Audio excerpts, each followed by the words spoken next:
రేపే శని త్రయోదశి శనివారం కలిసి వస్తే చాలా విశేషమైన ఫలితాలుంటాయని మన పెద్దలు చెప్తారు. అందుకని శని త్రయోదశి రోజు అందరూ ఆ శనిదేవుని అనుగ్రహం పొంది తమకి ఉన్న ఏలినాటి శని దోషాలు పరిహారం చేసుకుంటూ ఉంటారు. అయితే ముఖ్యంగా శని అనుగ్రహం మన మీద కలగాలంటే పెద్ద పెద్ద పూజలేవి చేయకపోయినా ఈ చిన్న పరిహారాలు పాటిస్తే చాలు. శని త్రయోదశి రోజున ఉదయాన్నే తలస్నానం చేసి శనీశ్వరునికి నువ్వుల నూనెతో అభిషేకించి నువ్వులు బెల్లం కలిపి చేసిన లడ్డూలు గాని లేదా ఒట్టి బెల్లమైనా పర్వాలేదు నైవేద్యంగా పెట్టి నువ్వుల నూనెతో దీపం వెలిగించాలి. నవగ్రహం చుట్టూ ప్రదక్షిణలు చేయాలి. ఆ తర్వాత ఆంజనేయ స్వామిని గాని వెంకటేశ్వర స్వామిని గాని దర్శించుకుంటే మంచిది.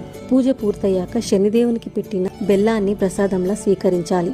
ఇలా చేయటం వల్ల శనిదేవుని అనుగ్రహంతో మనం నిత్యం చేసే కర్మలకు ఆటంకాలు ఎదురైనా దాటుకుని వెళ్లే మార్గం చూపిస్తారు ఆయన. కనుక ఈ విశేషమైన రోజున అందరూ శనిదేవుని పూజ చేసి ఆయన అనుగ్రహాన్ని పొందండి.